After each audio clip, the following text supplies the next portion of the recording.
Okay. So first of all, congratulations on 750. That's fabulous. How does it Thank you. feel?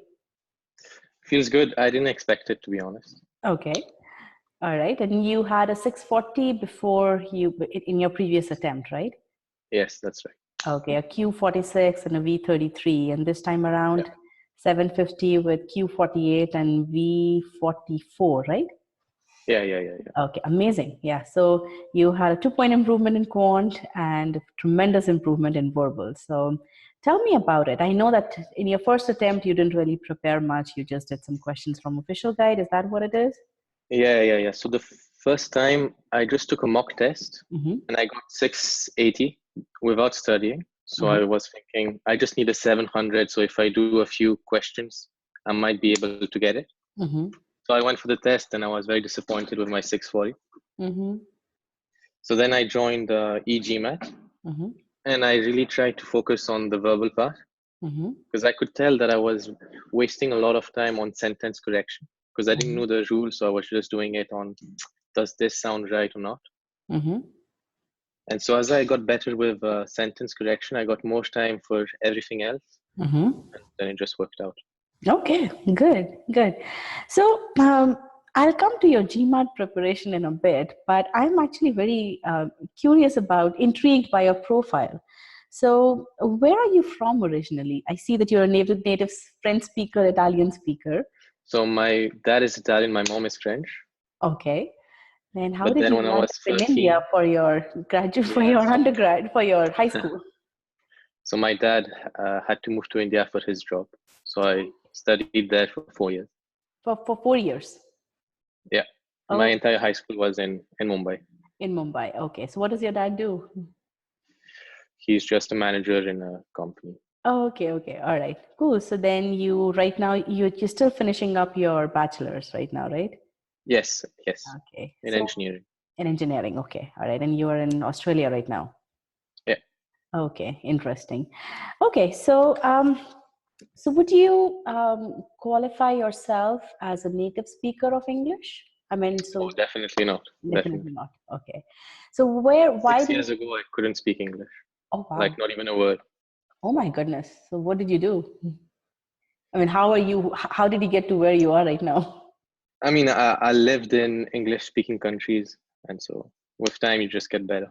Okay. I mean, right now, so if you had not told me that 6 years back you could not speak English, I wouldn't have guessed it at all. You're so fluent, and a V44 speaks for itself. So tell me, what was the biggest problem with sentence correction? I don't know. I just went with my gut feeling. And sometimes when I realized that it was wrong, I didn't know why it was wrong.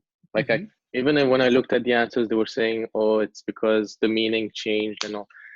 I didn't really understand the types of mistakes they could put in the sentence correction, so I didn't know what to look for basically. So that Hmm. was the main issue. I was just doing on what doesn't sound right. Okay. So when you joined the GMAT course, I noticed that you went through the Your Study Plan course in detail. So tell Yes. me about that. How did that help you? I think is that the part where it tells you how much time you have to study and Mhm. yeah. So I saw that I wanted to focus mainly on the verbal part. And when Mhm. I saw the sentence correction that was a bit long, I said, okay, I have to focus on that first. Mhm. So it helped me decide which one to study first, I think. Okay, all right. And then I noticed that you went through master comprehension course in a lot of detail, and you took all the Yes. quizzes. So walk me through your experience with that. So I think the first time I took the GMAT, I used to try to read as fast as possible. Okay. But I used to miss, I think, a few things. Mm-hmm. And that's where you make the most mistakes, I think, is when you don't really understand. Like they put small words that if you miss, you get the answer wrong. Mm-hmm. So it taught me to really take my time and pause at certain times Mm-hmm. to really understand the meaning of the question and the passage or anything. And I think that really helped me in the Okay. GMAT. Okay. Now, then after that, you went through the SC course, and you went through a Yeah, complete SC course. And I see that complete you've done SC the course. course very diligently. You've done each and every file, each and Yeah. every application file, OG quizzes. So walk me through that. How was that? Uh, the first few topics, concept files, I realized that because I didn't know, that was the issue. And so when I started to go through the files, I realized, oh wow, this is how it works. Hmm. So I like what you said. I didn't know what I didn't know. So that's yeah, exactly. I had no idea there was so many grammar rules like Mhm. parallelism and that kind of stuff. I didn't even know about it. Mhm. So it was quite interesting as well. So that's why it got me motivated to continue. And Okay. yeah, and I Okay. could see the improvement as well because I started with the pre-quiz. I made a few mistakes. I took the concept file. I took the test afterwards. I could see my improvement. That's good. That was quite motivating. Okay, that is very good. Yeah, I think getting that data after you spend about 15 minutes on the platform, getting that data really keeps you going. It's as if Yeah, yeah, yeah, yeah. it pushes you that okay, you're headed in the right direction. Continue on. Okay, all right, good. Walk me through your experience with the application files. So you talked about the concept files. I mean, you went through the application The files. application files. Yes, they really teach you how to go through a question, how to approach it, Mm-hmm. and yeah, it's useful because when you get it right, it's a bit like you sometimes find a new way of solving the question, which Mm-hmm. might be more efficient. Mm-hmm. And if you Especially get it wrong, it's even better because you actually understand really why you why get it. you made a mistake, especially for you because you were going by what sounds right. I think the Yeah, yeah, application files would have made a huge difference. yeah, definitely. Okay, all right, good. Now, once you went through SC course, after that you took on CR, critical reasoning, in which I noticed that you went through the foundation files and you went through the inference module in quite a bit of detail, but then you started focusing only on the official guide quizzes. So walk Yes. me through that. What was the thought process behind it? So I, I always felt confident in CR. Mhm. I feel like I always made a few mistakes, but I feel there were more inattention or silly mistakes. Mhm. So once I realized that, I tried to do only the official questions to really get that practice on Mhm. official material. Mhm. And yeah. Okay.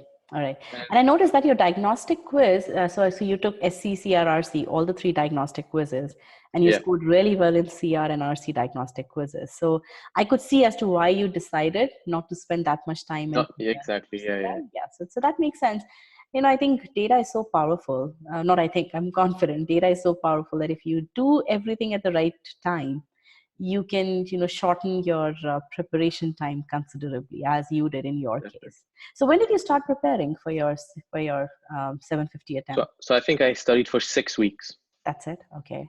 All right, that's 6 weeks, and good. I was not very organized, planned. I think in a week I studied maybe 12 hours. Okay. All right. So I really didn't study much, but the improvement was very quick Okay. with So sentence you studied correction. right. I think that's the thing with you. You studied for 12 hours a week for 6 weeks, so about 72 hours, but you studied the right thing. You knew what you had to work on. Yeah. And that's very powerful. So all right, good. So I wouldn't say that you weren't planned. I would say you were very planned. Looking at your dashboard, I could really tell, oh my goodness, this guy knew what he had to work on. He went with everything step by step, and he got to his target score. So, I mean, the initial plan was to study a lot more, but then after a few weeks, it starts to get too much, and I mm-hmm, started to lose a bit motivation. mm-hmm, So I took a break of 5 days just to think about something else, mm-hmm, and it helped a bit. But mm-hmm, 5 days before the exam, I lost. I was like, enough is enough. mm-hmm, I took a GMAT prep test. mm-hmm, I scored 760. Then I was like, okay, it might be luck because I was just expecting to get 700 or something like that. mm-hmm. So I got saying, so wow, I'll take one tomorrow. I got 770. Oh my goodness. Okay, that's good. So I was like, okay, next 5 days I don't do anything. Let's just hope for That's nice. this. And then you got a 750, so that's good. Yeah, yeah, yeah. All right. So, what's next? So you did Scholarinium too, right? So when did you start? Yeah, that was very helpful for sentence correction. Mm-hmm. You really get a lot of practice, and I feel like the SC questions were very similar to the official ones, Mm-hmm. and they really focus on one type of mistake, and so it really helps you to know which area you need to work on for Mm-hmm. SC. Mm-hmm. So I tried to do most of them. It was very helpful. Yeah. Mm-hmm. Yeah, yeah. I see that you did almost all of SC, so that's really good. Okay, so how did you used to take ability quizzes, or did you used to create your own Ability quizzes mainly because I like to know how I'm your doing. ability is progressing? My abilities, yeah. Oh, okay, all right, good. Yeah, you took what 9 ability quizzes I can see. Yeah. Okay, good. And your data tells it all. I mean, after your 5th ability quiz, your ability was way up there in 85 to 90 percentile level. So that's really good. Yeah. Sorry. Yeah. Cool. Good. So if you were to give, let's say, 3 recommendations to GMAT test takers, what would those be? I think the first thing is to take a mock test, the official one, to really know which area you need to focus on. Mm-hmm. I mean, in my case, there was so much improvement to do in verbal that spending a lot of time on quant was not really needed, I think. It depends how much you want to get, obviously, but if you just want to pass the 700, and I think improving verbal might be easier as well. Because sentence correction is very easy once you know the concepts. I think anyone can do it. So I think that's my first one, is to focus on an area and to take a mock test. Second one would be to have a plan, because and a flexible plan, because it never always works out if it's too rigid, like 3 hours a day, this. Just have a goal for a week, perhaps. Say I'll study 12 hours a week.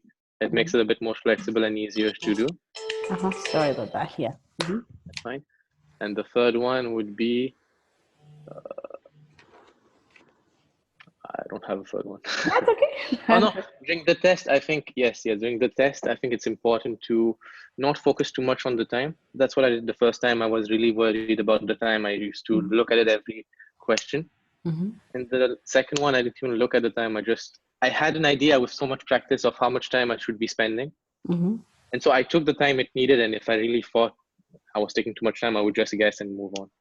I think if you have so much practice, you don't need to worry about the time anymore. Right. So what you're talking about is you should know what your tuck time is. Tuck time is the amount of time that you need to spend on a particular kind of question to get that question right.